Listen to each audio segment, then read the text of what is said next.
tentang Mas, profesor yang wali amanat, yang profesornya diturunkan oleh Kemendikbud Risty, itu ceritanya bagaimana? Secara hukum bagaimana? Ya, secara hukum kita bicara dulu mana yang masuk fase pelanggaran, ya, mana yang masuk itu sebagai sebuah hukuman. Maka ada satu pertanyaan bahwa yang namanya profesor itu kan pangkat karena mengajar. Nah, selama ini kalau kita bicara pangkat karena mengajar, berarti mereka ini akademisi. Tidak pernah ada pemeriksaan atau punishment yang menyebutkan bahwa secara akademis mereka ini tidak qualified sehingga gelar profesornya dicopot.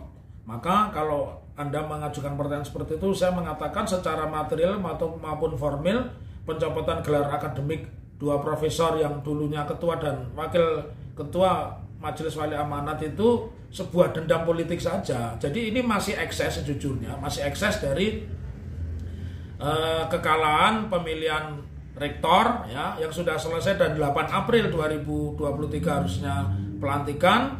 Ternyata 3 hari sebelumnya muncul kasakusuk yang akhirnya membekukan Majelis Wali Amanat. Dan ini konyol, teman-teman harus paham dulu.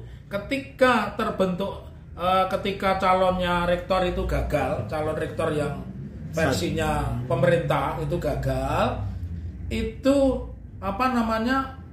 Menteri Pendidikan sudah meletakkan wakilnya, punya suara 35% dan ikut membuat peraturan pemilihan rektor, ikut menseleksi dan menandatangani berita acara. Jadi tidak ada yang salah. Oleh karena itu kalau mereka dituduh curang secara akademik itu misalkan memalsukan penelitian. Jadi jurnal misalkan yang paling banyak jabatan akademik dicopot itu karena dia memalsukan, plagiarisme lah. Dia terlibat mencuri data atau memalsukan data orang lain, itu yang lebih layak.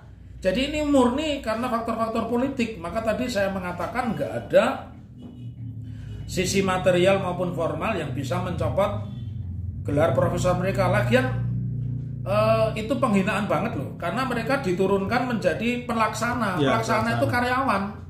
Masa seorang dan langsung pensiun. Jadi ini sebuah dendam yang menurut saya tidak layak, ya. Saya sebagai alumni UNS, saya juga ingin sampaikan kepada Anda, UNS ini terus terang ada beberapa akademisinya itu buzzer, ya, dan rasis. Saya buktikan rasis begini. Saya dulu mengajar di UNS, saya mengajar di Pasca, saya juga mengajar di PKPA. Tapi satu ketika saya akan berangkat ke kampus untuk mengajar, saya sudah ditelepon dari Pasca Hukum, namanya Mbak Leli. Hari Kamis, hari Jumat saya ngirim PPT. Saya biasanya mengajar dengan tulisan, ya. Nah, tiba-tiba diberitahu kedudukan saya sudah digantikan oleh dosen lain dari kejaksaan yang juga alumni UNS. Nah, tetapi yang harus Anda ingat, saya ini masih baik sama UNS. Hari ini dari 2020 sampai sekarang sudah ratusan mahasiswa UNS yang magang di sini yang saya terima. Seharusnya kalau saya dendam, saya sudah tanya istri saya, perlu nggak saya tolak? Istri saya bilang nggak usah, ya. Harusnya mereka saya tolak karena saya dianggap tidak layak mengajar, ya otomatis firma saya nggak layak untuk magang mereka, kan gitu. Jadi di UNS ini karena ada buzzer, ya, ada orang yang lebih mementingkan kepentingan politik dari akademis, maka siapapun yang tidak cocok dengan rektor, ya, atau kebijakan pemerintah, mereka itu disingkirkan. Ya, saya juga selesai, kedua profesor itu juga selesai. Ada langkah hukum apa, Mas, kira-kira? Kalau saya kan tidak perlu tun, nggak penting lah, karena saya juga diterima di perguruan tinggi yang bonafit. Dua profesor mereka bisa mengajukan gugatan tata usaha negara dalam jangka waktu 90 hari. Jadi sejak diturunkannya surat itu, menurut saya itu mempermalukan. Dan alumni UNS, ya, Fakultas Teknik dan Fakultas Ekonomi harus memprotes itu langkah-langkah arogan itu, tidak bisa dibenarkan itu, ya.